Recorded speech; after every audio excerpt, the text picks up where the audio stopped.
I buy the radar station because nobody else wants it.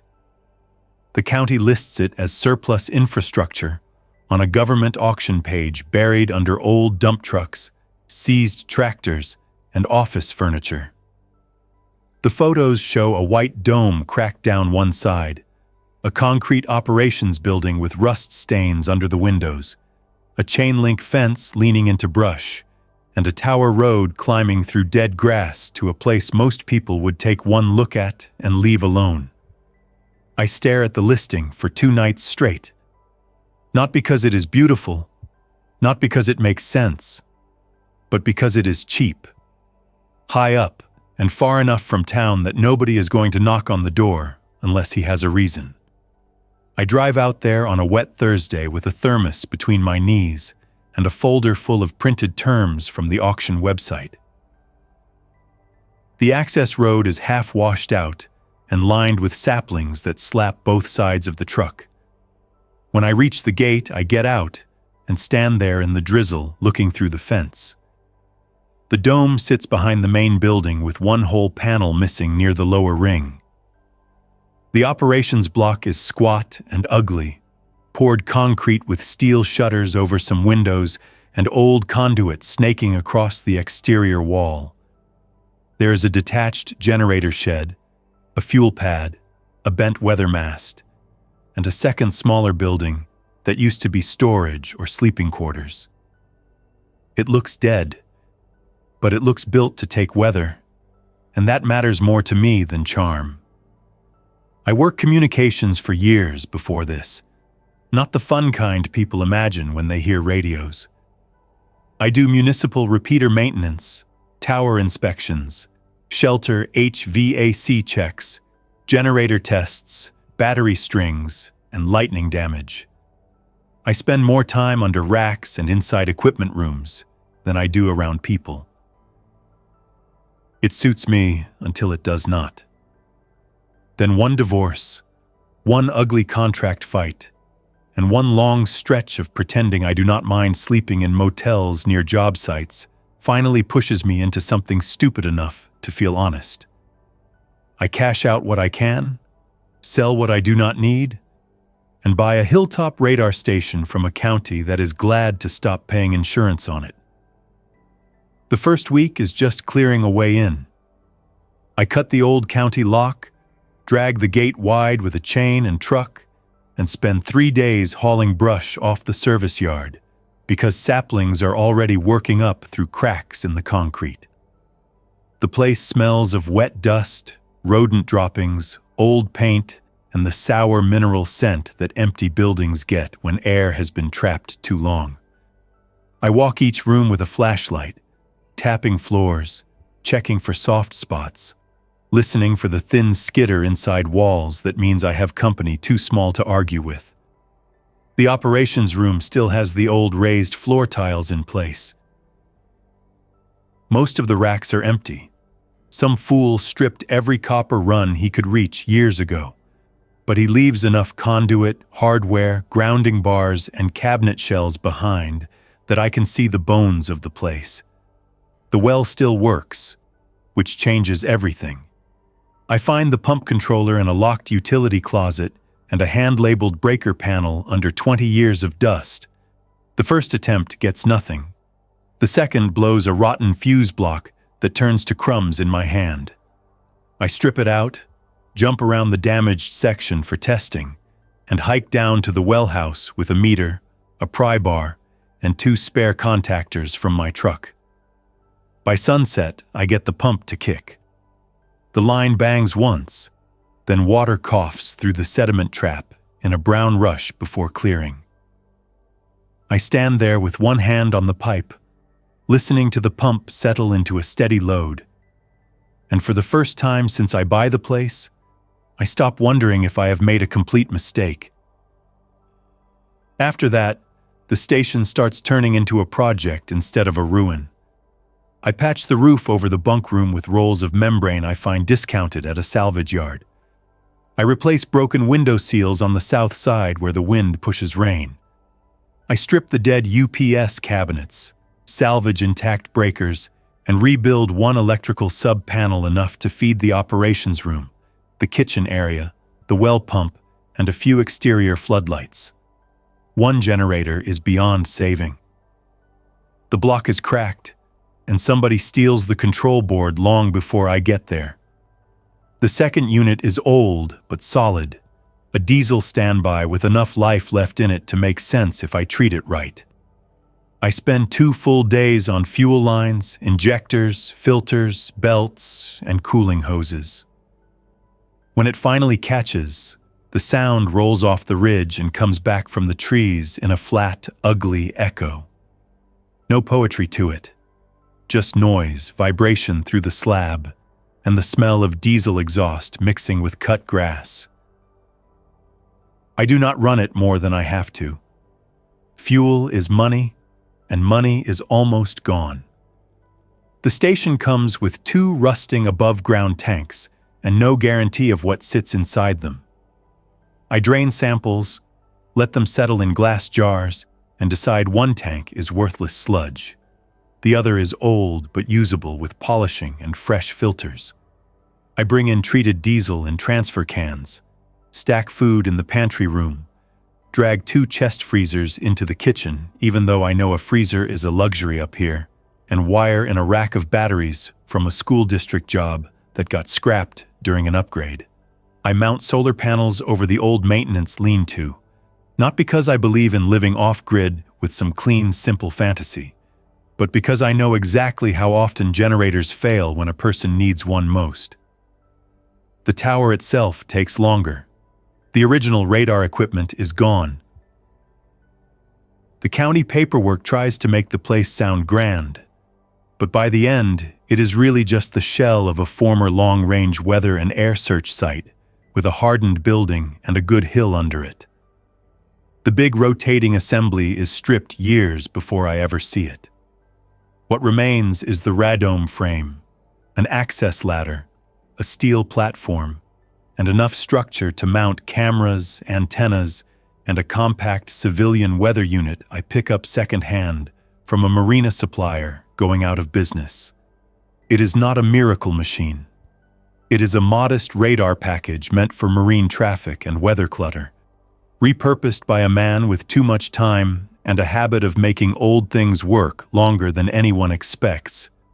I mount it under the surviving section of dome, run new coax, add a scanner, a VHF base set, a UHF set, and a programmable receiver rack in the old control room. By the time I am done, the station can hear far more than it can say, but hearing is enough for me. I settle into routine, and routine is the whole point. I wake with the light, make coffee on a camp stove while I wait for the battery bank to come up, check tower cameras, walk the fence, cut back brush along the outer line, and spend the rest of the day fixing one thing that breaks and one thing that never worked in the first place. At night, I sit in the operations room with the scanner low and the weather display open while moths beat at the glass outside. The towns down in the valley throw off their usual glow. I can see the truck stop by the highway, the red obstruction lights on the cell towers, the moving ribbon of traffic on the state route, porch lights scattered along 2 ridges, and sometimes the sweep of a sheriff cruiser crossing the bridge near Harmon Creek. I am high enough to watch everyone else live without having to join in. That is worth more than the station. 3 weeks into the rebuild, the first odd radio traffic starts showing up. Not screaming, not dramatic, just odd. A hospital in the next county requests extra law enforcement for a disturbance in triage. Then a school bus contractor asks dispatch for route guidance because a road is blocked by a state police barricade that was not there on the outbound run. The weather channels stay normal. The highway patrol stays busy but not frantic. News on my phone talks around everything in the usual soft voice. An isolated illness cluster, temporary quarantine procedures, public cooperation requested. Nothing to see unless a person already knows how much nonsense gets padded into official language before somebody admits there is a real problem. I keep working. That is the truth. I do not become some prophet on the hill. I do not say out loud that the world is ending. I replace a door closer on the side entrance, rebuild 2 bunk frames, and spend one hot afternoon under the tower Cokes box swearing at a grounding fault, while hospitals down in the valley quietly start locking outside doors. A person can see trouble and still keep his head down if doing anything else would force him to answer what comes next. Then one morning I go up the tower with a socket set and a can of penetrating oil, and halfway to the platform I notice the highway. It is too full for that hour. From the station I can see 10 or 11 miles on a clear day, more if the air is dry and the light is good. The interstate is just far enough west that it shows in fragments between hills, but the state routes and county roads are easy. What I see that morning is traffic in places where there should be gaps. Lines of headlights moving slow southbound, vehicles stopped on shoulders, pickups using medians, one box truck turned sideways near the river bridge, and smoke hanging over the town of Bell Ridge in a gray sheet that does not look industrial. I stand there with the wrench in my hand and watch a school bus sit motionless at a 4-way stop for so long that it stops being a traffic delay and starts being a problem. I climb down and turn every radio on. For the next 6 hours, the station fills with broken pieces of a world coming apart by degrees. Calls for missing officers, requests for ambulance units that never answer, highway patrol trying to reroute traffic around an accident that keeps growing because nobody can clear it. A county dispatcher telling everyone to avoid the urgent care near Millerton, and then, 10 minutes later, telling units to stage 2 blocks out from the same address until more information comes in. There is one phrase that keeps repeating across different channels and different voices, and once I hear it enough times, it stops sounding strange and starts sounding final. Unresponsive subject became violent after transport. Unresponsive subject became violent after transport. Unresponsive subject became violent after transport. By noon, the phone network slows to a crawl. By 2, my ex-wife in Knoxville sends one message that only says, "Stay where you are." I type back, but I never know if it goes through. I shut the front gate before dark. Not because I have a grand plan, not because I think the fence can stop a determined man. I do it because the station sits at the end of one narrow service road with a ditch on one side and a steep drop through brush on the other. And that means I can at least control how a vehicle reaches me. I drag 2 concrete parking barriers I find near the old motor pool across the inside run, chain the gate, set up one motion alarm from my truck camper stash, and move every fuel can I own into the generator shed. Then I take the tower stairs 2 at a time and watch the valley. The town lights come on late that night, not all at once, not in the usual pattern. Some streets go dark and stay dark. Some flicker. One apartment block near Bell Ridge pulses bright, as if half the units keep losing power and getting it back. I hear gunfire once just after 10, too far off to count exactly, but not the hollow pop of a single person shooting at varmints. It comes in a burst, then another, then stops. An hour later, the truck stoplights go black. After midnight, I see moving headlights on the lower county road, a long, uneven chain of them crawling east until 2 vehicles leave the road and one set starts burning in a field. I stay in the tower until dawn because going downstairs feels foolish. At first light, somebody comes up the service road. It is an ambulance. Old county unit, white with the rear quarter panel caved in and one mirror gone. It climbs in first gear with the engine screaming, sways through the washout by the lower switchback, and stops at my gate crooked, one front tire half off the gravel. I am already on the roof with binoculars. I see one woman in the driver's seat, blood on the shoulder of her navy shirt, and an older man in the passenger seat, slumped against the window. She gets out, looks at the gate, looks up at the cameras, and raises both hands. I do not open immediately. I watch her walk around the ambulance once, check the back doors, and then stand still where I can see her. That matters. A desperate person who still thinks clearly matters. I call down on the loudhailer I rigged from an old public address horn. I ask if she is bitten. She says no. I ask if the man is bitten. She says no, he is hurt from a rollover and maybe internal bleeding. I ask if anyone else is in the vehicle. She says no. Her voice carries even without the speaker, flat from exhaustion and dry enough that I know the climb up here costs her more than she wants to show. I tell her to step back and keep her hands visible. When I reach the gate, she does not rush me. Good again. Up close, she looks about 30. Brown hair tied back badly. One sleeve soaked and stiff from somebody else's blood. Dirt up both legs, county EMT patch on the chest. The man beside her is in deputy khaki, gray at the temples, unconscious but breathing.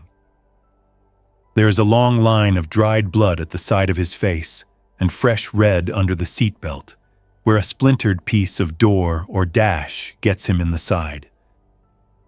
I make her strip off her outer shirt and boots at the gate, not to humiliate her, just to see if anything is hidden under fabric and to keep road filth outside. She does it without arguing. I open just enough for both of them and the ambulance, then chain it shut behind us. Her name is Carla Boone. The deputy is Warren Bell. We get Warren onto a bunk in the operations room because the station finally has power, clean water, and a roof that does not leak, and because if I leave him in the ambulance, he dies anyway. Carla works with quick, efficient motions that tell me she has been doing useful things for too many hours straight. She checks pupils, gets pressure once before the cuff slips on his bloody arm, starts a line from what she has left, and asks me what supplies I have. I bring the first aid bins, blankets, tape, spare towels, and the good lamp from my truck. She does not waste words on comfort. She tells me his breathing is wrong, his belly is swelling, and if a hospital still functioned, he might still not make it. That is the whole speech. While she works, I go back to the radios. The county channels are worse by morning. There are long, silent spaces where dispatch should answer and does not. One deputy somewhere near New Hope says he is pinned in a residence with 2 civilians and 1 subject in the yard who will not stay down. Another voice cuts in and tells units not to transport certain cases without full restraint, then breaks up under shouting. After a while, even the shouting stops. I rotate through frequencies until I find state emergency management trying to set up regional traffic control points. The phrase "shelter in place" finally gets used. It arrives too late to matter. Carla sleeps for 40 minutes in a chair and wakes angry with herself for sleeping at all. She checks Warren again. He is worse. Not loud, not dramatic. He just loses ground in the quiet, ugly way injured men do when there is no surgeon coming up the mountain road. Around noon, she eats 2 crackers standing over the sink, then asks me what exactly this place was before it turned into whatever it is now. I tell her the short version while I carry another case of bottled water from storage to the main room. She looks around at the racks, the patched walls, The battery monitors, the scanner bank, and the narrow slit of window that faces the road. She says I bought the right building for the wrong decade. By evening, Warren stops making sense. He wakes once and tries to get out of bed because he thinks he is on duty and his unit is calling. Carla gets him back down with both hands on his shoulders. I stay by the doorway because a confused, injured deputy with a service pistol nearby is a situation I do not need getting any worse. He asks for his wife, then says a street name, then says something about a man in cuffs biting through tape, and after that, his voice frays into scraps. Carla takes the pistol from his duty belt and sets it on the counter without comment. She is doing the math already. I can see it in how carefully she folds the deputy's jacket instead of throwing it aside. He dies after midnight. There is no speech, no final wise line. He just goes from shallow breath to no breath, while the generator hums outside and rain ticks at the south windows. Carla checks once, twice, stands there for a moment with 2 fingers against his neck, then pulls the blanket up to his chest. I help her move him because the station is not a hospital, and the bunk room is not the place to leave a body. We put him in the side room near the old office area, close the door, and wedge a chair under the handle more out of habit than reason. Carla washes her hands longer than necessary. I make coffee nobody wants. An hour later, the chair scrapes once across the floor. I freeze with the mug halfway to the counter and look at Carla. She looks at me. Neither of us speaks. The sound comes again. Not loud, not violent, just the slow, ugly push of weight against a door from the wrong side. Carla reaches for Warren's pistol. I pick up the pry bar leaning against the rack because it is closer than any better idea. The chair shifts a third time. Then something thuds shoulder high against the wood. I open the office window from outside. That part stays with me because it is stupid and careful at the same time. I do not go through the door. I circle around the outer wall under the rain gutter with a flashlight in one hand and the pry bar in the other, climb onto a concrete unit pad, and force up the narrow office window enough to see in. Warren is on his feet. His head is cocked wrong from how we position him after death. One arm trapped in the blanket, face pale in the gray light from the hall fixture under the door. He turns toward the window when I make metal scrape concrete. There is no confusion in him. No sickness either. Sickness has a human shape to it. This is just response. Motion seeking motion. He pushes against the desk once, hard enough to shift it. Carla comes up beside me with the pistol, sees him, and goes quiet in a way I do not forget. We do what needs doing because not doing it is worse. There is no long discussion. There is no moral performance. We open the outside door instead of the inner one, draw him into the utility corridor, and end it fast before he gets fully loose in the building. Afterward, we both stand there looking at the cinder block wall as if something useful might be written on it. Rainwater runs off the eave in a steady sheet. The generator keeps humming. The world keeps going on with complete disrespect for what just changes. Carla is the first one to speak. She says very calmly that every strange restraint report from the hospitals now makes sense. We carry Warren out before dawn and bury him on the east slope beyond the fence where the ground is soft and the station blocks the view from the road. I mark the place with a flat stone because a wooden cross would tell every passing eye that human life is stacked up here. Carla removes his badge, wallet, and ring. She says she will keep them until there is somebody left to hand them to. I do not ask if she believes that day is coming. At the fence line, I add a new rule to the clipboard hanging by the front hall. Nobody who dies inside stays inside. It looks absurd, written in neat letters under fuel logs and water checks, but I leave it there. Once a place starts holding more than one person, rules arrive fast. Carla wants a clean entry area and a stripped-down protocol by the side door. I want sound discipline, light control, and no outside fires after dark. She wants a quarantine room if we ever take someone in with uncertain exposure. I want weapons stored where no tired fool can grab one half asleep because he hears a noise and decides a shadow is an attack. We argue some of it, but not much. The station is small enough that bad habits would hit both of us fast. We clear a second bunk room, hang plastic sheeting in the corridor to isolate one side if needed, set buckets and bleach in the mudroom, and move all food into one inventory space so nothing disappears into private corners. I have the station.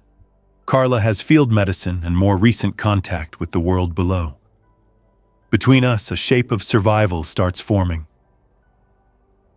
The second arrival comes on foot.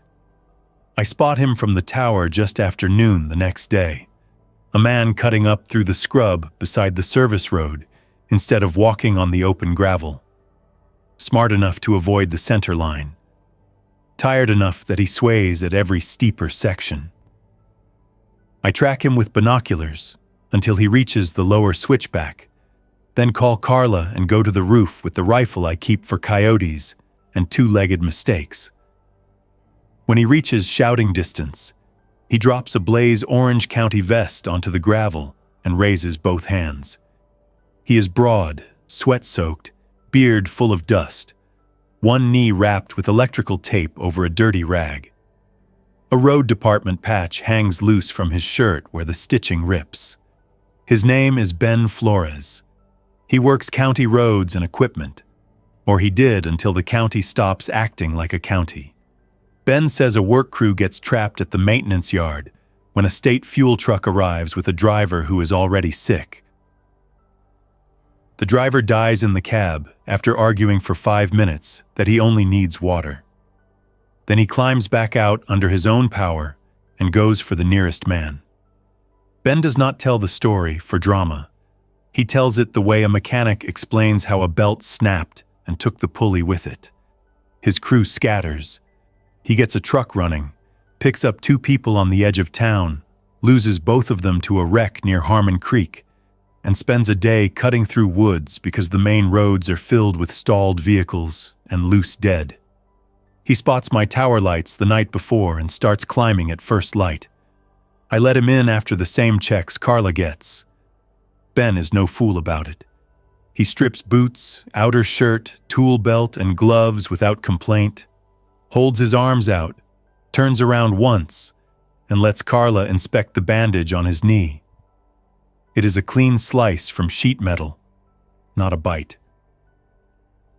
He eats 4 packs of crackers and half a jar of peanut butter in the kitchen while I watch him, not because I suspect him, but because any man who has truly been on foot through collapse has a way of handling food that tells the truth before words do. He stops himself twice from eating faster. That tells me enough. By the 3rd day, the hill is no longer mine in any honest sense. Carla is hanging IV bags from a pipe bracket in the former office. Ben is down in the yard sorting steel posts into salvage and defense piles. I am on the tower adjusting one camera to cover the dead ground near the culvert. We move around each other with the rough efficiency of people who know there is too much to do and no use pretending otherwise. Ben sees the station for what it is right away. He says the building is better than most homes. The fence is worse than it looks. The approach road is both gift and problem, and the generator shed is too exposed. Then he spends 6 straight hours helping me drag an old cable spool, a rusted dumpster, and 2 concrete pads into a layered obstacle inside the gate. I do not ask him to. He just knows.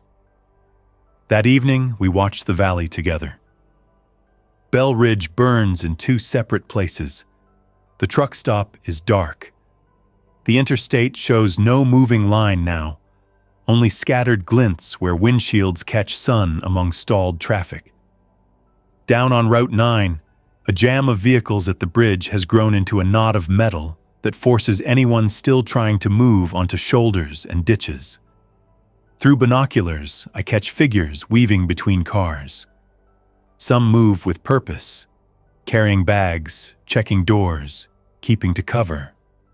Some drift between lanes and turn only when motion draws them. Once a woman sprints from a sedan to the median with a child in her arms and disappears into culvert grass, while 3 of those drifting figures angle after her. Carla lowers the binoculars after that and does not ask to use them again for a while. The first real test comes before sunset on day 4. A pickup appears at the lower gate just as rain starts. Dark green, lifted, brush guard on the front, 2 men in the cab and another in the bed holding the side rail. They do not approach the way desperate people do. No raised hands, no careful distance. The truck rolls straight up until it meets the chained barrier, and the man in the passenger seat leans out with a rifle across his lap. I am on the roof with my own rifle before the engine stops. Ben is by the side wall with the scope he pulls from Warren's trunk. Carla is inside where she can move between rooms and cover the hall. The passenger shouts that he wants to talk. I tell him to talk from there. His name is Wade Barlow. I know the name once he says it. Scrap hauler, salvage yard outside Harmon Creek. One of those men who always looks as if he is on the edge of a grin that never means anything good. He says he hears the old station is occupied, powered, and stocked. He says folks down below are in rough shape and this hill is public infrastructure, whether the county sells paper on it or not. He says a place like this ought to be used right. I look at the truck bed and see cutting tools, siphon hose, and crowbars under a tarp. Talk is not what brings him up the road. I tell him the station is private property. He laughs at that. Not loud. Just enough to tell me the line between law and muscle means less to him now than it did last week. He asks how many people I have up here. I do not answer. He asks if I have fuel. I do not answer that either. Then he offers a trade I do not believe for 1 second. He says he has men, weapons, and food below, and what he wants is partnership. Secure the hill, move more people in, dominate the area before every drifter and corpse in 3 counties figures out what this place can do.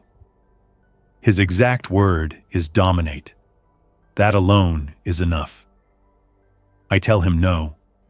He studies the roofline, the cameras, and the newly set obstacles inside the gate. Then his eyes go toward the tower. That is the moment I understand the worst part of this station. It can see far, but it can be seen from farther. A man like Wade does not need an invitation once he decides a thing is worth taking. He just needs time. He leaves without forcing it, and that worries me more than if he had fired one wild shot and spun tires in the gravel. That night, we kill all unnecessary lights and move cots into the operations room. Ben says Wade is scouting, nothing more. Carla says a man who brings 3 armed companions to a negotiation is not scouting. I agree with her. We run the generator only long enough to top batteries, then go to low power. I set the cameras to motion alerts on a monitor by my bunk. Ben adds scrap metal rattles to the north fence where brush still comes too close. Carla cleans Warren's pistol, checks the rifle magazines, and says we need a protocol for strangers at the gate who are not obviously hostile and not obviously safe. She is right, but we do not finish the discussion because just after midnight, the motion alarm on the culvert chirps once and shuts off. Ben and I are outside in seconds with lights killed and weapons low. We find a dead dog in the ditch, half rotted, collar still on. dragged through the wire by something that catches and tears it. No person. No test of the fence. Maybe coincidence. Maybe Wade checking response time with something easy to lose. We reinforced that section before dawn anyway. More people come over the next 2 days, and every arrival costs something. The first is a woman named Holly Greer with her 15-year-old son, Evan, in a compact SUV that nearly cooks itself on the climb. Her husband gets separated from them in Bell Ridge during a crowd crush outside a pharmacy. She waits in the church parking lot for 6 hours before accepting that waiting is another way to die.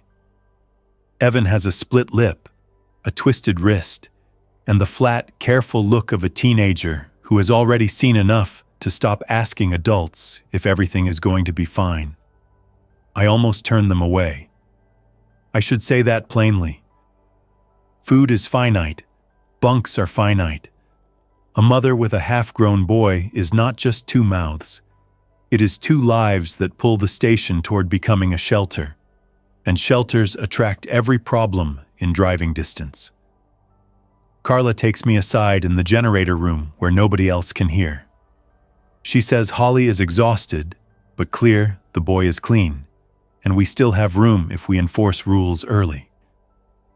Then she asks me one question that ends the argument. If you send them back down, where exactly do you think he and she go? I do not have an answer that lets me meet my own eyes. We open the gate. By that evening, the station sounds different.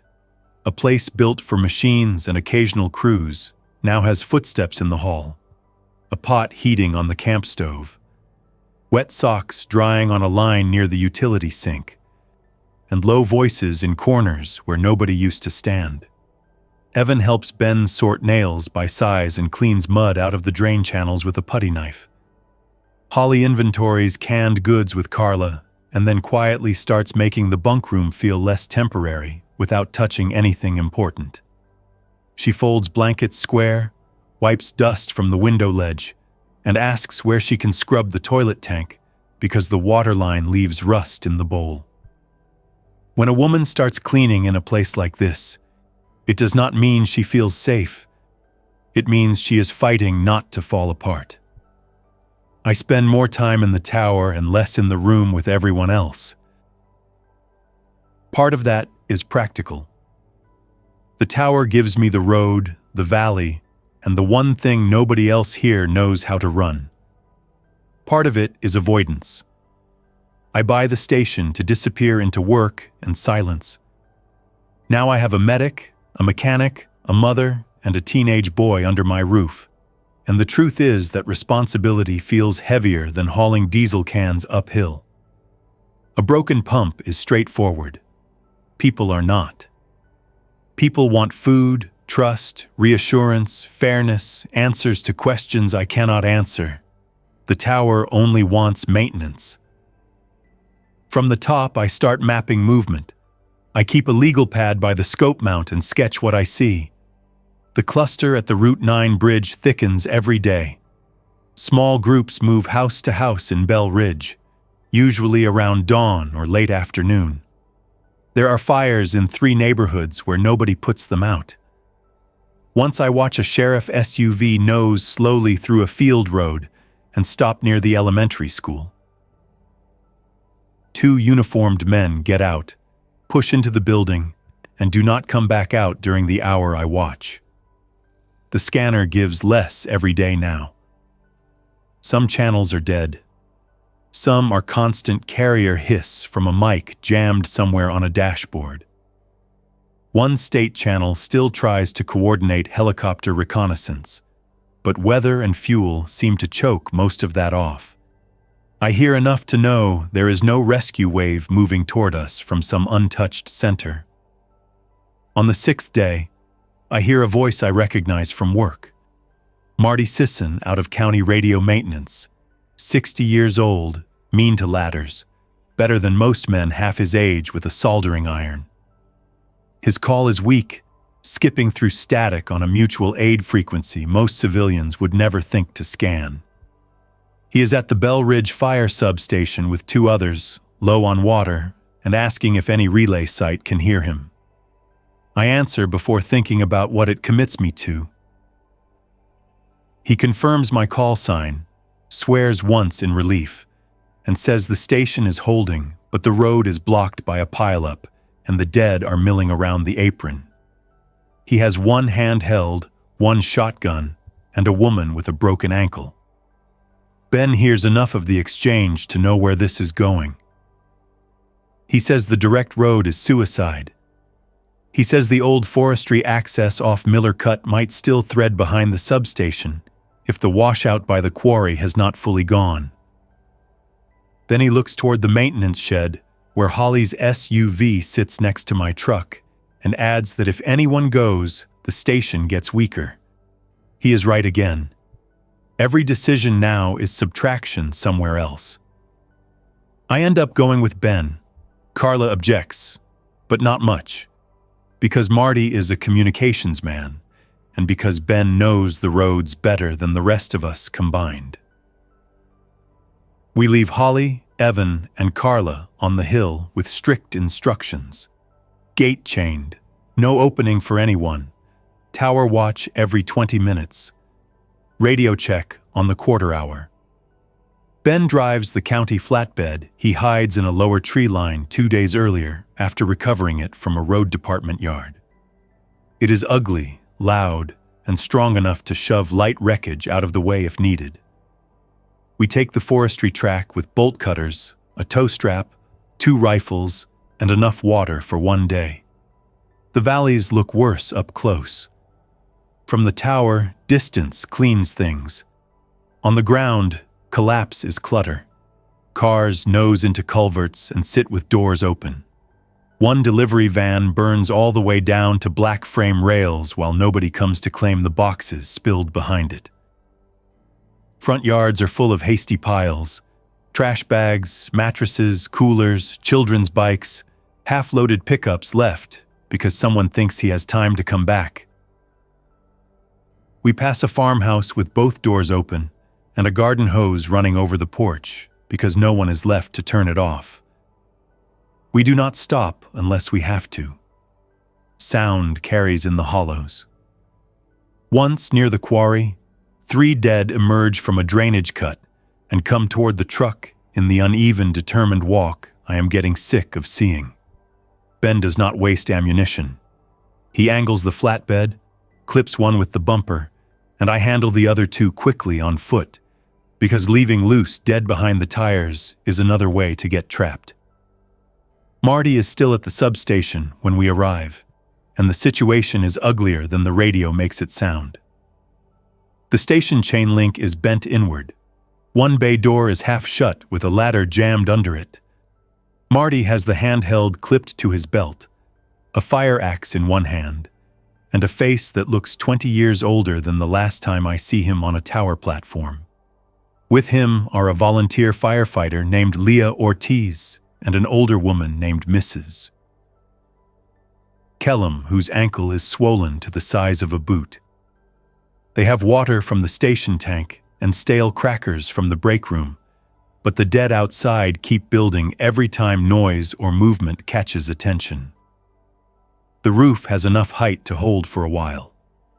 The ground floor does not. We spend the next hour getting them out without turning it into a circus.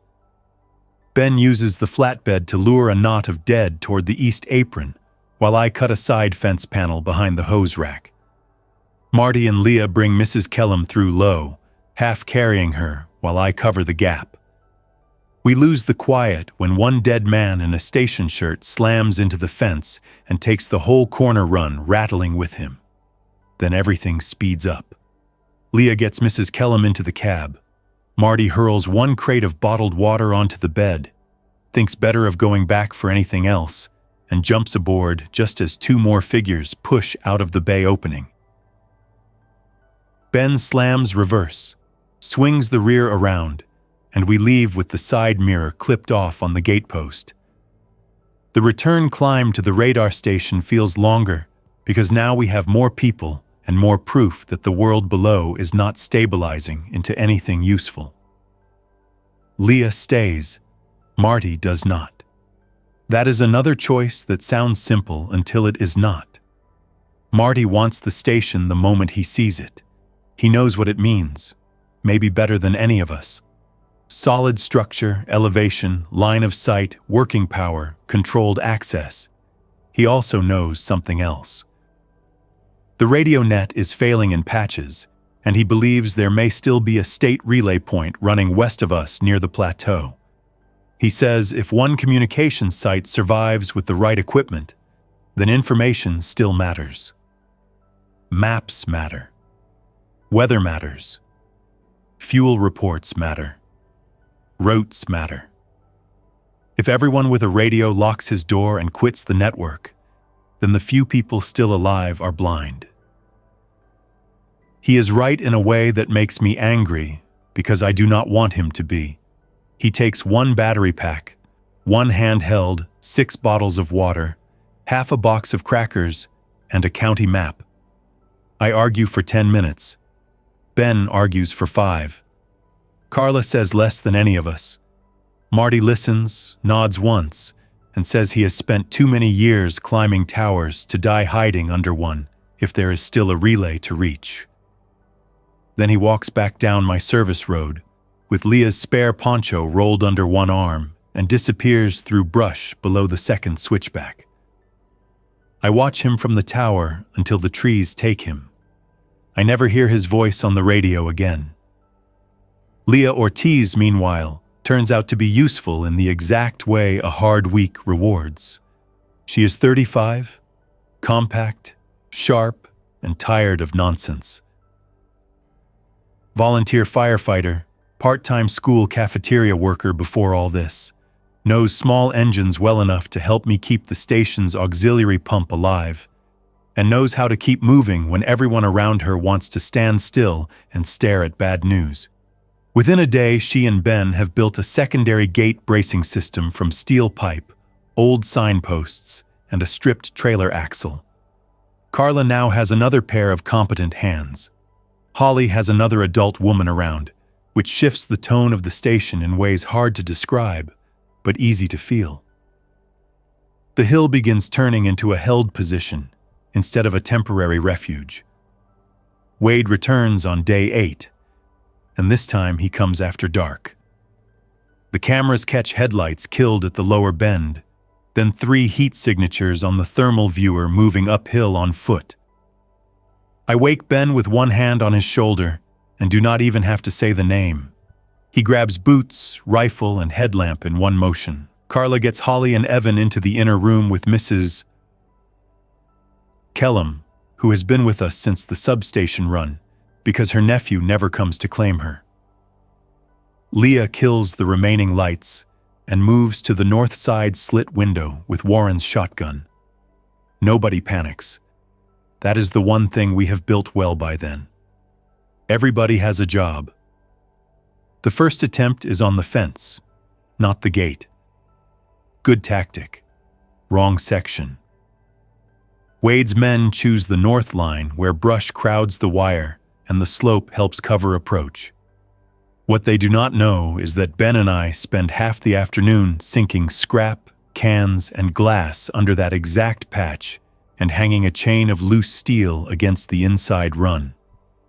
The moment one man leans into the mesh with cutters, the chain slaps hard enough to wake a dead man.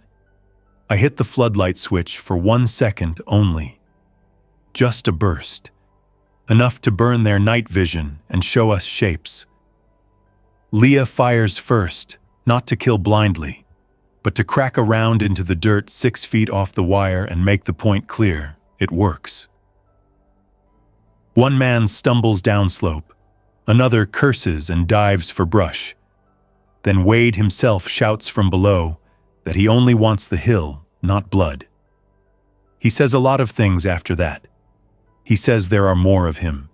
He says we are turning a public asset into a private grave. He says women and a kid do not belong under my command. That last part tells me more than the rest. It means he has been watching long enough to count silhouettes in windows.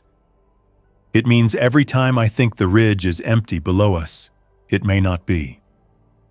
I answer him once through the horn. I tell him if he comes through the fence or gate, he will not leave by the same path. Then I keep the loudhailer off because men like Wade live on argument. Silence bothers him more. He pulls back before dawn. We find 2 cut attempts on the wire, 1 motion sensor gone, and a trail of blood on a laurel branch where one of his men catches himself going downslope in the dark. Not much. Not enough to satisfy anything. Just enough to prove intent. After that, the station stops pretending to be a refuge and becomes what the title says, a fortress, whether I ever wanted that word or not. We harden every weakness we can reach. Ben and Leah sink more posts behind the gate and fill old feed sacks with gravel for a waist-high firing line across the vehicle bay doors. I move the battery bank into a tighter protected room and reroute cables so losing one wall does not kill all power. Carla converts the former records office into a treatment room and a quarantine room separated by plastic and plywood. Holly starts strict ration notes in a school composition notebook because supplies vanish faster when nobody writes them down. Evan learns tower watch on the binoculars and starts spotting movement with a patience I do not expect from a teenager. Mrs. Kellum peels potatoes, folds bandages, and tells nobody any story unless asked. In a week, a hilltop station I buy to be left alone turns into a hard little machine run by 7 people who did not plan to be together. The dead keep climbing when noise gives them a reason. That is the other problem with fortifying a visible place. Every gunshot, every generator test, every engine run, every dropped steel drum rolls off the ridge and gives wandering dead a line to follow. Most never make it far.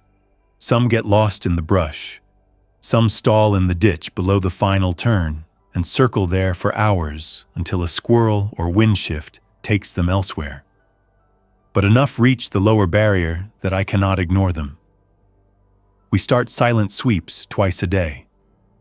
Ben and I go out with poles, pry bars, and blades because ammunition is slower to replace than courage. Leah covers from the wall. Evan counts from the roof. It is work I hate, but hating work does not remove it. On day 10, the weather turns hard.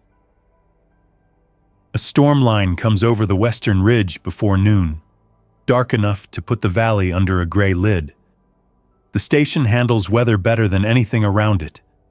That is one of the reasons it is here. Thick walls, shutters, drainage built for ugly rain. The storm itself is not the issue. The wind is. It drives water through every weakness I still mean to fix later. Rocks the surviving dome panels until bolts groan and puts one cam on the south mast out of alignment. Lightning hits somewhere close enough to slap the lights and trip 2 breakers even with the grounding system intact. While I reset the panel, the radio bank erupts with scattered calls from people all over the region trying to use weather cover to move. One voice is a school principal with 9 children in a locked cafeteria west of Bell Ridge. One is a woman trapped in a pharmacy storage room. One is a man on a tractor near the old quarry whose engine dies while he tries to pull trailers across a field. I cannot save them. That truth comes down on the station heavier than the rain. I can hear them. I can map them. I can even picture exactly where some of them are from the roads and landmarks they describe. But a radio station on a mountain is not a rescue force. I answer when I can. I give route suggestions when I dare. I tell the principal which church camp road might still be clear uphill if he can break north. I tell the pharmacy woman to stay off the front line and keep silent until daylight.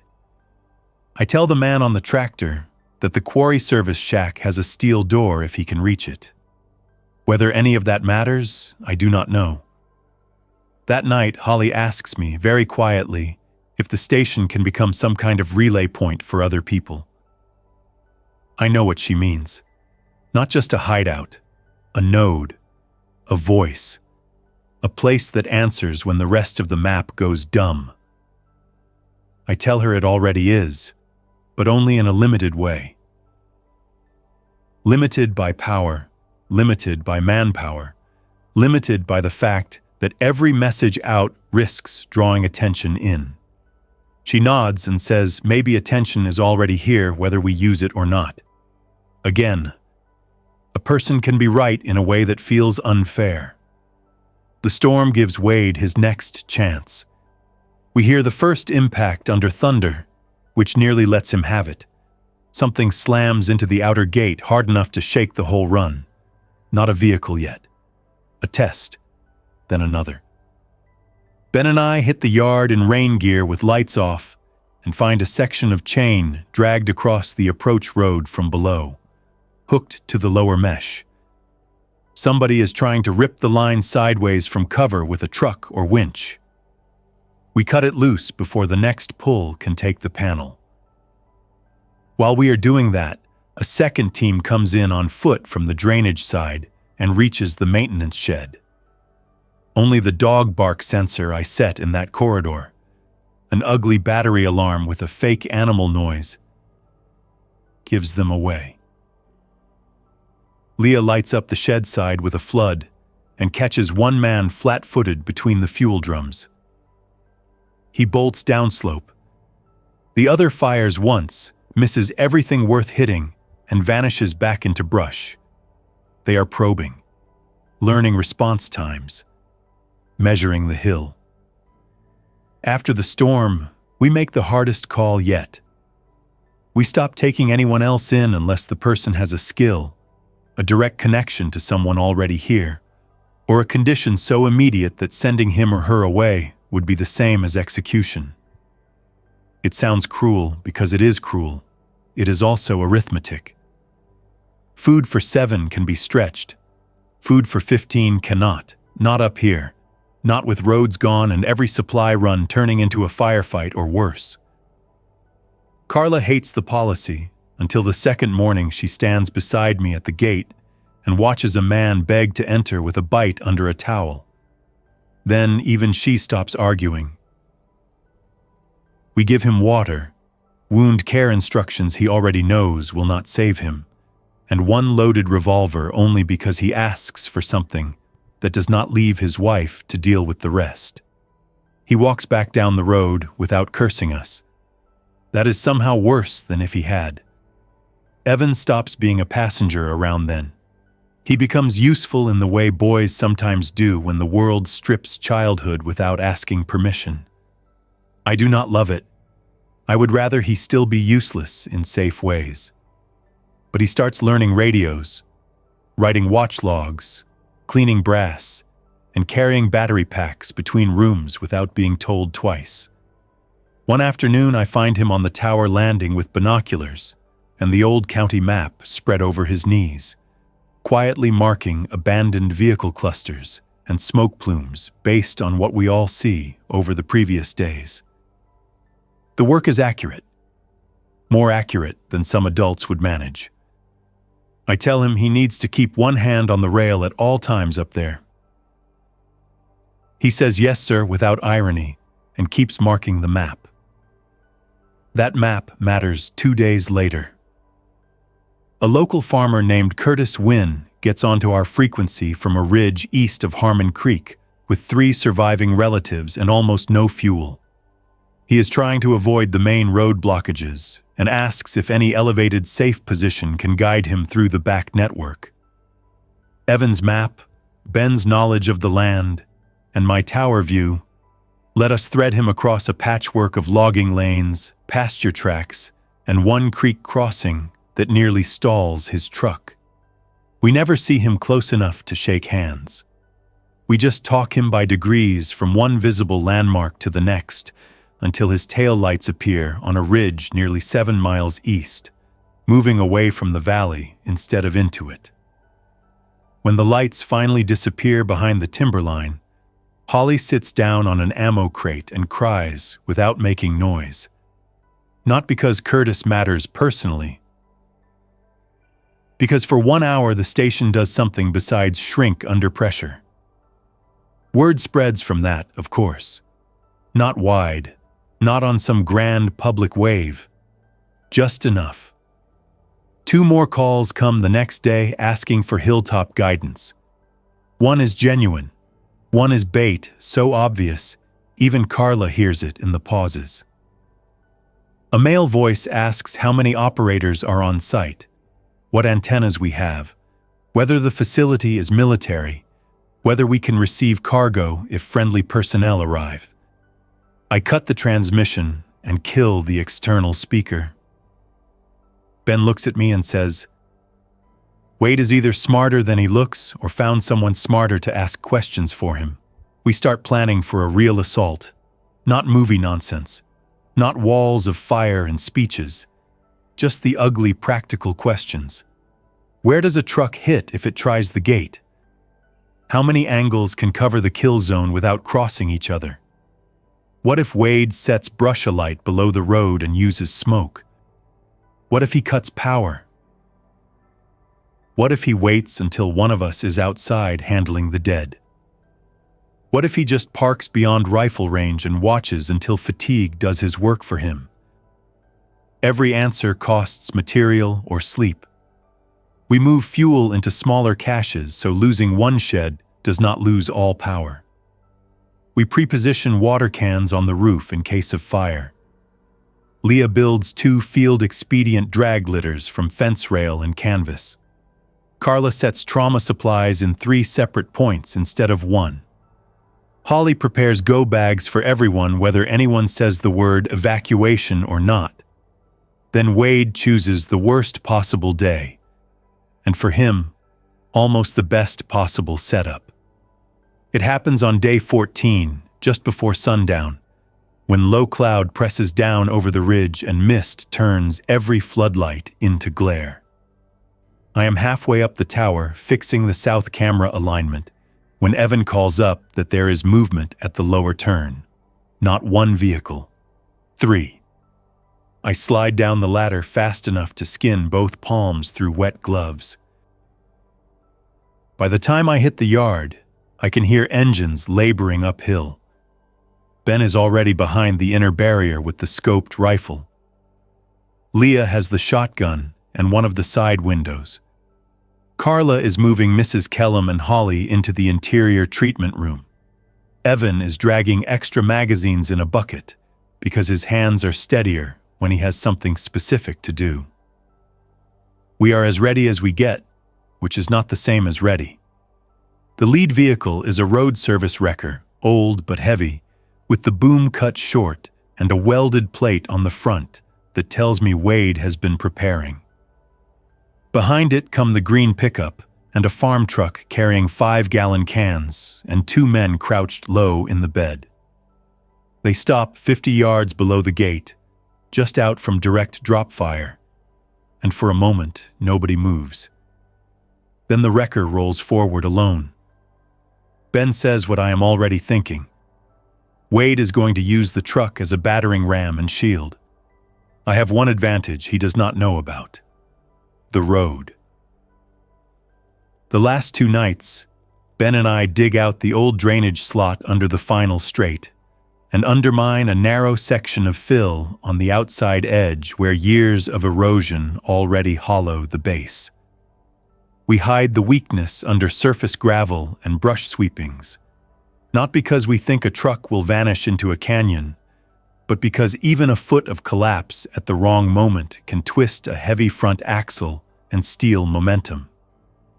I do not know if it will work. I only know it is there. The wrecker accelerates. It comes up hard, engine roaring against the grade, front plate shuddering. Ben holds fire because shooting into glass at that angle is wasted if the point is to stop the truck. I do the same. The wrecker hits the weakened section 20 yards short of the gate. The outside shoulder gives just enough. Not dramatic, just a sudden drop and roll that kicks the front right wheel sideways. The truck lurches, overcorrects, and slams nose first into the ditch berm instead of square into the chain line. The plate still catches metal. The gate still screams, but the impact goes off-center and shallow.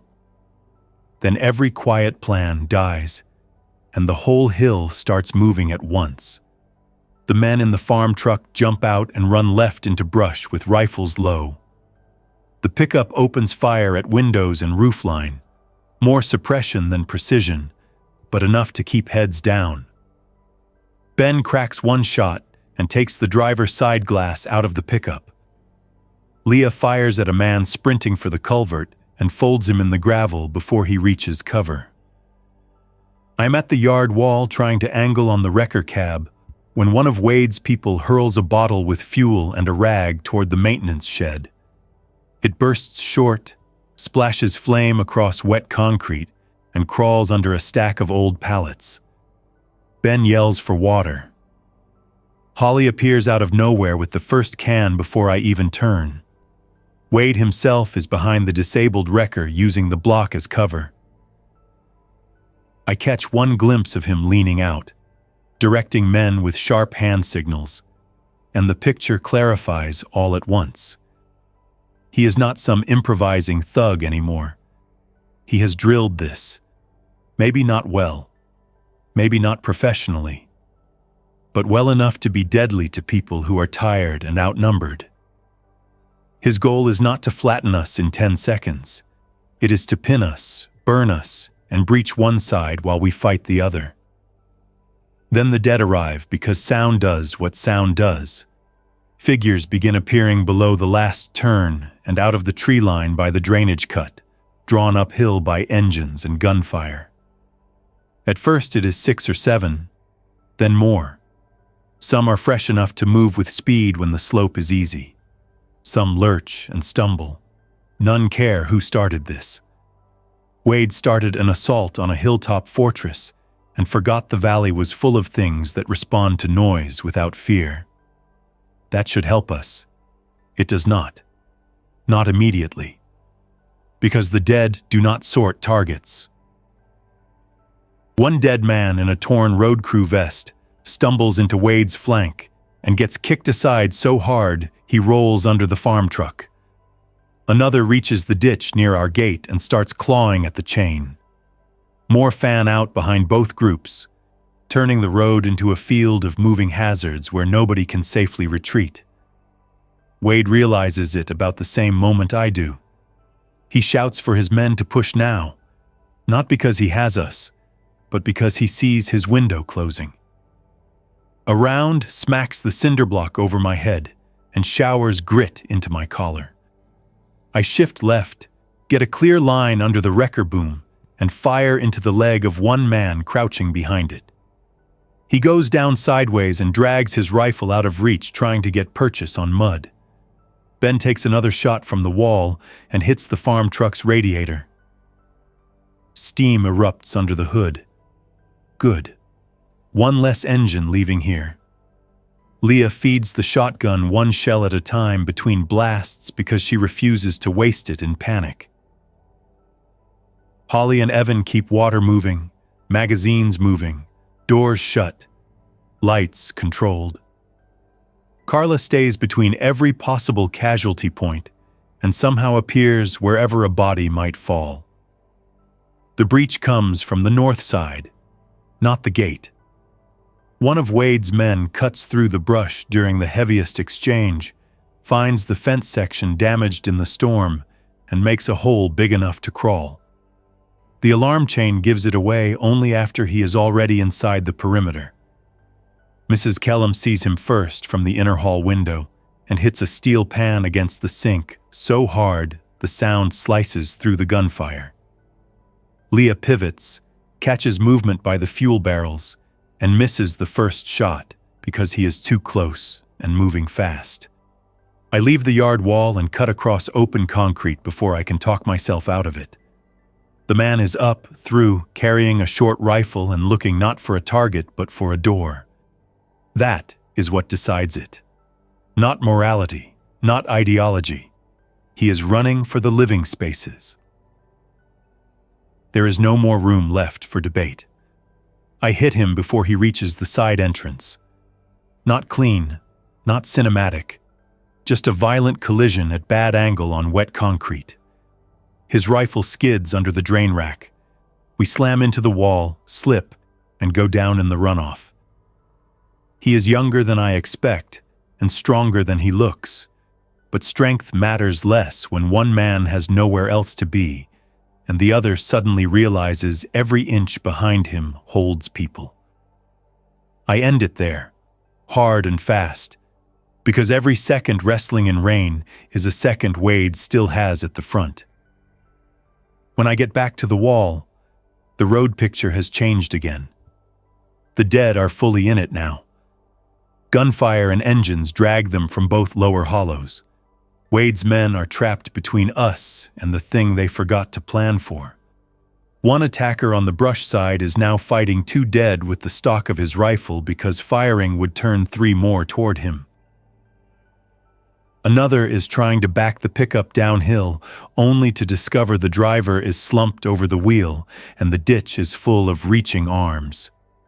Wade himself makes one final push with the men he has nearest the wrecker, using smoke from the burning pallets and radiator steam for cover. Ben sees the movement and shouts right. Leah shifts. I shift. We all fire at once into the narrow lane between the nose of the wrecker and the berm. The push breaks. One man drops, another turns. Wade ducks back and disappears behind the cab. That should be the moment he cuts losses and runs. It is not. Instead, he does something desperate and smart enough to matter. He sends a man to the generator shed with one of the fuel cans from the farm truck. Not to steal fuel, to kill our power, and maybe the building with it. I only see it because Evan, up on the roof access landing where I tell him not to stay during a firefight, spots the movement and screams the warning down the stairwell. Carla hears it first. She is already crossing the hall with a med bag when the words leave his mouth. She drops the bag, snatches Warren's pistol off the counter, and goes through the side exit into rain and smoke before I can turn. 2 shots. Close. Flat. Then silence from that side. I get there in time to see Carla standing by the shed corner with the pistol low and the fuel can on its side in the mud. The attacker is down 3 yards away. Carla's face gives me nothing. Not triumph. Not shock. Just the look of a woman who chooses one terrible, necessary thing because the worst option is letting everybody behind her burn. I put a hand on the shed wall to steady myself, not out of fear, just to make sure I do not slip on the runoff and become another problem. When I look back toward the road, Wade is leaving. Not in control. Not clean. Just leaving. He abandons the wrecker, shouts for whoever can still move, and tries to pull downhill through the gathering dead. One of his men makes it to the brush. Another gets dragged off the far side of the pickup when he trips on the shoulder. Wade himself reaches the green truck, realizes the driver is gone, and runs on foot into the tree line below the final bend. Ben asks if we pursue. I look at the road full of dead, smoke, disabled vehicles, rain-slick gravel, and one station barely held together by people already stretched beyond reason. I tell him no. Men die on hills chasing what is already broken. The fight is over before dark, but the work after it lasts all night. We put out the pallet fire. We clear the north breach and patch it with cattle panel wire and the side frame from an old cot. We pull the wrecker away from the gate inch by inch using the station winch point and Ben's flatbed, because leaving it there gives cover to anything that comes later. We secure weapons, count ammunition, check every person twice, and clean the blood off the side entrance before Holly has to step over it again in the morning. Leah takes a graze across the forearm. Ben gets a deep cut over one eyebrow from concrete spall. Carla has bruised knuckles and a split at the lip, where the man by the fuel barrels catches her once before she stops him. Nobody here is untouched, but everyone here is still breathing. That is the only tally that matters at 3 a.m. under work lights and drizzle. The dead below the road keep milling until dawn. We do not go out among them in the dark. No heroics, no mop-up fantasy. We wait behind concrete and wire while the station smells of wet ash, diesel, gunpowder, and bleach.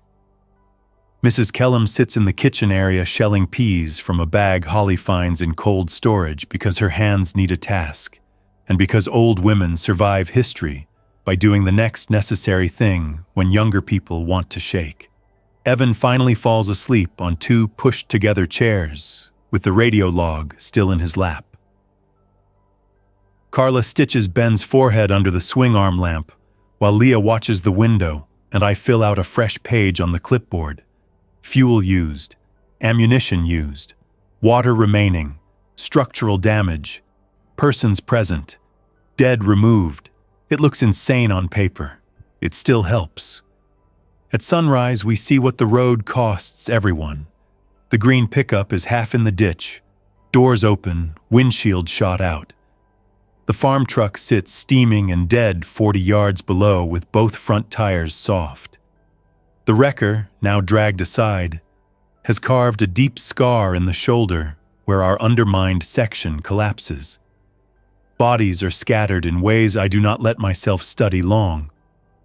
More important are the live dead still moving among them and the brush section Wade uses to approach. Ben and I handle the closest threats from range while Leah spots. Then, once the road falls quiet enough, we push the disabled vehicles farther down with the flatbed to clear the immediate approach and deny cover. We never find Wade. Tracks show one man moving fast through the lower Laurel cut, bleeding from at least one leg wound, then losing the line on rock near the creek bed. Could he have survived? Yes. Could he be dead in a hollow 50 yards from that last clear print? Also, yes, I do not spend a team searching. Survival is not about satisfying every loose end. It is about dealing with the danger still in front of the gate. The days after the assault are almost harder than the assault itself. There is no rush left to ride, just repair, exhaustion, and the quiet weight of what the station now is. Holly avoids the side entrance for 2 days. Evan talks less and watches more. Carla works without stopping until I tell her, not gently, to lie down for 4 hours, or I will lock the medroom myself. Ben becomes even more methodical, which is his version of being shaken. Leah starts sleeping with boots on. Mrs. Kellum prays over nobody in particular, while she peels potatoes and then complains the knives are dull. The ordinary pieces of life creep back in around the damaged ones, because that is how human beings keep functioning. We also gain something ugly and useful from the attack: salvage. Wade's trucks bring fuel, ammunition, tools, chain, 2 decent bolt cutters, 6 cans of beans, a case of bottled sports drinks, tarps, rope, spare spark plugs, and a box of radio batteries. Raiders do not often pack neatly for other people, but they pack thoroughly for themselves. Ben jokes once that Wade finally contributes to the community. It gets a dry laugh and nothing more. I inventory every item and lock most of it in the former records room. Then I move the fuel into separate caches again because one lesson only needs learning once. On day 17, the weather clears enough for line-of-sight radio to improve. That morning, a National Guard frequency flickers alive west of us for the first time in days, not with rescue promises, but with route warnings, fuel restrictions, and the admission that several counties are considered non-permissive movement zones. Military language for roads too dangerous to control. There are also references to temporary safe collection points much farther north, but the traffic is so broken and the details so thin that I would not send a dog down off this hill based on those fragments. Still, it proves organized pockets remain somewhere beyond our valley. The world is not fixed. It is not even close. But it is not entirely ash either.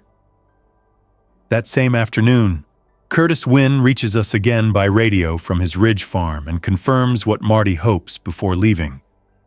He has 3 families with him now, water from a spring, and enough food for maybe a month if nobody new shows up.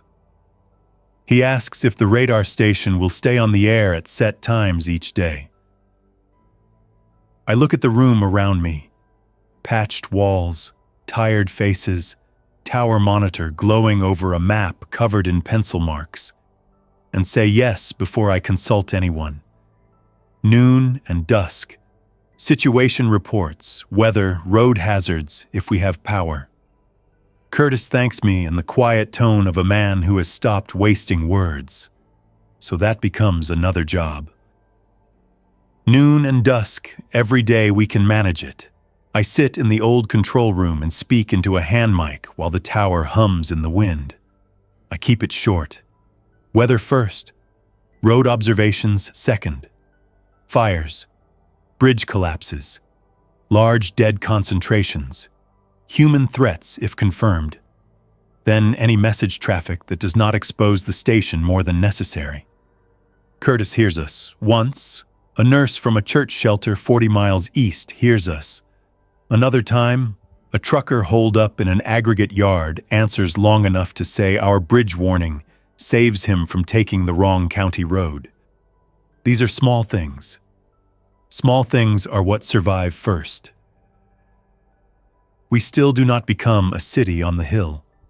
That matters too. I do not let the station turn into a beacon by sentiment. We stay dark at night except shielded interior light. We do not invite arrivals over open channels. We do not promise food. We do not wave from the tower. The hill remains a defended communications point with limited beds and limited trust, not a public camp. Every time Holly struggles with that, I remind her what Wade already proves. A useful place becomes a target before it becomes a legend.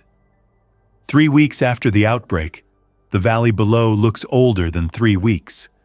Grass pushes through abandoned medians. Smoke columns are fewer now because most easy fuel already burns. Birds return to the truck stop canopy. A black bear wanders between cars near the interstate and does not care what used to be human. The dead are still there, still dangerous, but not swarming in movie crowds unless sound gathers them. Human movement is rarer and more deliberate. People who remain alive are learning routes, silence, and caution. From the tower, I start seeing signal mirrors, fabric tied to fence posts, and other quiet signs that strangers are communicating without radios. One afternoon, I spot a man on the opposite ridge holding up a red panel toward the station. I do not answer with voice. I flash a mirror twice. He lowers the panel and walks away. That is enough. Not friendship, not hostility. Just acknowledgement that somebody is still up here and somebody else still sees it. By the end of the first month, the radar station is no longer abandoned in any sense. The dome is patched with scavenged sheet and sealant. The fence has 2 lines where it used to have 1. The gate approach is channeled by wrecks, posts, and a gravel berm Ben builds with the flatbed and too much patience. The generator shed has a blast screen of filled drums and sandbags around the exposed side. The treatment room has labels on every crate. The pantry runs on Holly's ration ledger. Leah has a maintenance board for tools and engines. Evan has a map wall with road conditions marked in grease pencil. Carla has a death protocol and a quarantine protocol on the same clipboard where I once only logged fuel hours. Mrs. Kellum has claimed one corner of the kitchen and calls it the pantry throne, even though it is just an old stool with a folded blanket on top. And me? I am still the man who buys the station to disappear from ordinary life. Except ordinary life is gone, and the station does not belong to that version of me anymore. One clear evening, after a noon radio report and a long day replacing storm-damaged Cokes, I climb the tower alone and stay up there until the light goes flat over the western ridge. The valley is quiet in a way towns should never be quiet. No steady rush from the interstate. No baseball field lights. No school buses on the road below. Just wind on the tower members. One hawk circling over the river bend, and very far off, a single shot that could mean anything. Beneath me, the station lights are shielded and warm behind reinforced glass. Through one slit window, I can see Holly passing bowls to the others. Through another, Leah is cleaning tools while Ben argues over some map note with Evan. Carla steps out onto the side pad for a moment, looks toward Warren's grave on the east slope, then goes back inside. I stay on the platform and look at the roads until dark, because that is my job now. Not my fantasy. Not my plan. My job. I used to think buying this place means getting out of the reach of other people, out of their noise, their expectations, their failures, their need. What I really buy is elevation, concrete, line of sight, and enough structure to hold when everything down below lets go. That does not make me special. It just makes me responsible in a direction I do not get to choose anymore. The station is visible, useful, hard to reach. It will always draw eyes because hills do that. So we make it harder, quieter, smarter. We hold the road. We keep the radios alive. We bury our dead outside. We open the gate only when reason beats emotion. We watch weather. We count fuel. We patch steel. We clear brush. We do the next task, and then the one after that. That is how the radar station survives the first month of the outbreak. Not through some clean, heroic last stand. Not because one man turns into a legend on a tower, but because a handful of ordinary people keep choosing discipline over fear, work over noise, and each other over the easier option of shutting every door and waiting to become the next silent building on the hill. When night comes fully on, I climb down, dog the hatch behind me, and make the last perimeter walk under low red light. The fence is holding. The road is clear enough. The dead at the lower bend are too far to matter until morning. The generator temperature is normal. The battery bank is charging. The south wind has dropped. Inside, supper is set out in metal bowls on the old plotting table from the radar room. Nobody talks much while eating. Nobody needs to. The station sounds lived in now. Not crowded, not peaceful, just occupied by people who understand exactly what it costs to still be here. I lock the door, sit down with the others, and after we finish, I go back to the control room for the dusk transmission. I key the mic, wait for the hiss to settle, and speak in the same plain voice I use for every report now. This is Elk Ridge Station, hilltop relay operational. Weather clear, light wind, roads in Bell Ridge still blocked, bridge at Route 9 remains impassable. No safe movement through the lower valley after dark. Hill remains occupied and secure. Next report at noon tomorrow if power holds. End transmission. Then I set the microphone down, log the time, and listen to the static for a moment longer before switching to scan. Outside, the tower keeps watch over miles of dark road. Inside, the fortress holds,